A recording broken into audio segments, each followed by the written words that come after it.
Readers, I want to do a quick recap of all the wonderful work that we were able to do yesterday. Yesterday, we were able to focus in on character perspectives, as well as diving into their needs and desires.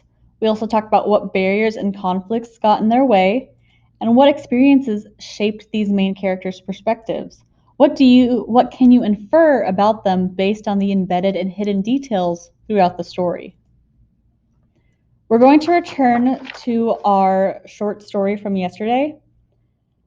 I want to remind you that readers not only consider what shapes the main characters' perspectives, they also do this for their minor characters. One tip I'll give you is that since you rarely get to hear the inner thinking of minor characters, to understand them, you especially need to look at the details that are embedded in the action and dialogue. So, think along with me for a moment.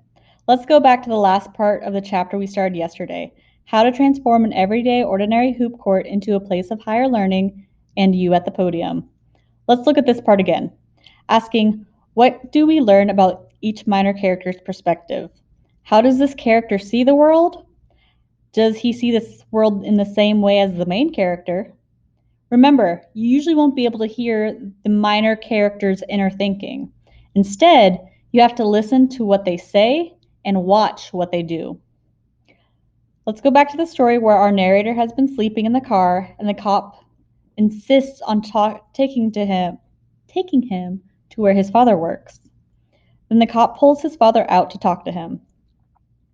After the cop explains the situation, your pop will be put on an uncomfortable smile and vouch for you. He'll say you're a good kid and you're just down here to play some ball at the gym in Bala Park. He'll shake hands with the cop enthusiastically, thanking him for his service and apologizing for any trouble you may have caused. As soon as the cop leaves, though, your pops will transform back into himself. Don't worry about that power-happy pendejo, he'll say, rubbing your shoulder. You didn't do anything wrong. I was just sleeping. Mexicans are allowed to sleep too. He'll look you straight in the eyes, nodding, and at this moment, you'll feel closer to your old man than ever before.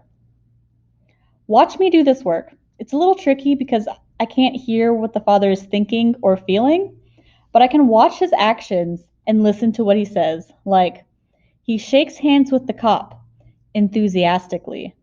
He thanks him for his service. He apologizes.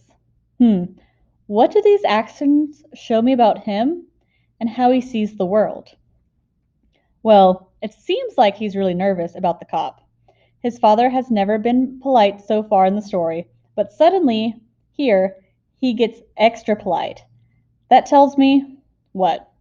I guess that he learned it's important to be polite to the police? What else? Well, again, I can't hear what he's thinking or feeling, but after the cop leaves, I do hear the father call the cop a bad name. And then he tells his son, you didn't do nothing wrong. I feel like that dialogue tells me that this man is the kind of bitter about cops. It feels like maybe he has some bad experience with them. Do you see how I did that? How I listened to what he said and watched how he behaved?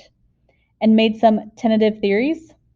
And sometimes, readers, there will be a line that stands out to you, a line that feels extra important. We felt like that about the line where the boy says that basketball is a way out for him. I think this line might be another big one, and it comes from the dad, not the boy. Mexicans are allowed to sleep too, he says. I think it is the tone of what he says that stands out to me. He sounds angry and bitter, doesn't he? Readers, do you see how I didn't wait for the minor characters to share his or her perspective? That almost never happens. Instead, I have to read in between the lines, paying close attention to what the minor characters said and did, thinking about the words and the tone or the emotions and the feelings, watching how the character behaves. And it turns out that there was a lot to be learned about how this character sees the world. It is very important to pay attention to these small details. Let's pause for a moment. How are you keeping track of your thinking while you're reading? Are you using a notebook?